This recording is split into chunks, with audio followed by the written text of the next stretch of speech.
Premier League defenders are getting worse. The Premier League sees more goals per game than Liga, Serie A, La Liga, and the Bundesliga. There were 60 more goals scored this season than there were 20 years ago. But what's caused this decline in defenders' ability to defend? And why it actually might not be their fault?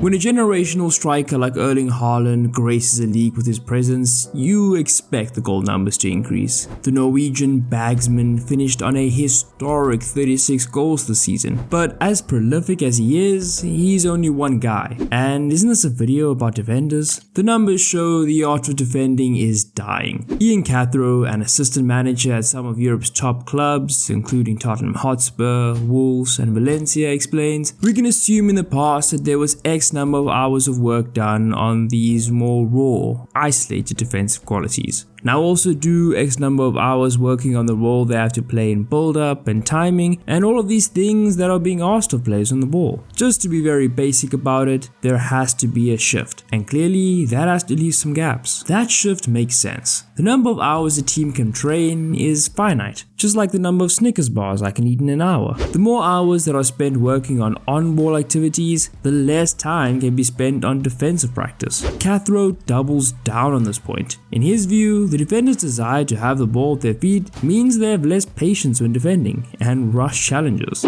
They defend almost thinking about what they're gonna do when they get the ball back, and there's a rushed sense of defending because their job is so weighted on being on top, almost trying to score before you've won the ball back. That, I think, coincides with more mistakes individually and collectively. Wingbacks are now also deployed as more attacking players. Jurgen Klopp is a prime example of using attacking wingbacks in his Liverpool teams. Wingbacks are now being asked to provide crosses instead of solely focusing on stopping them. How the turns table. In 2012-13, there were only 9 defenders, 6 of them fullbacks, among the 50 players who averaged the most passes per game in the Premier League. 10 years on, and 37 out of the 50 players averaging the most passes per game in the Premier League are defenders. The defenders in the top 50 represent Brighton, Liverpool, Manchester City, Chelsea, Arsenal, Manchester United, and Tottenham Hotspur, but also Leicester, Fulham, Crystal Palace, and Wolves. In other words, half the Premier League clubs. The higher up your defenders are, the more vulnerable your defense is, and the more goals you concede. This isn't completely true though. Teams also defend as a unit now. Having a good defense is less about having outstanding individual defenders and more about ensuring that everyone in the collective does their job. Many teams are now utilizing a form of high press and closing down players higher up the pitch. If you can gain control of possession higher up the pitch, then of course there is more chance of converting that possession into an attempt on the opposition's goal. The higher up the pitch you win the ball, the fewer players there are to beat when creating an attacking opportunity. Since the entire team is higher, the pitch is also a lot smaller, and while teams can be caught out on the counter, the threat of being offside minimizes this likelihood. Then there's the first point I mentioned. Having more possession means you have more of the ball. That also means your opponent has less of the ball. I know, obvious, right? If a team has 100% possession, barring a mare of their own making, it would be impossible for an opposing team to score. Then there's officiating changes. The strict enforcement of the offside rule means that goals that would have been given in the past simply aren't. Officials are also more likely to call meatier challenges a foul, whereas they wouldn't have in years gone by. Coming full circle then, we have to talk about attacks. But not about Erling Haaland, but the man who watches him from the sideline. Pep Guardiola has been the figurehead of an attacking revolution around Europe. The speed of the development in managers' tactics when teams have had the ball has been breathtaking. From false nines to inverted fullbacks, from floating eights to overlapping centre backs. The increase in goals per game, in my eyes, is less about the defenders or defenses at all, but more about the players who make it their aim to break them down.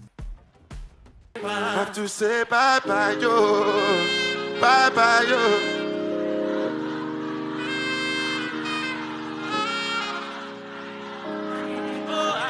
Have to say bye bye yo.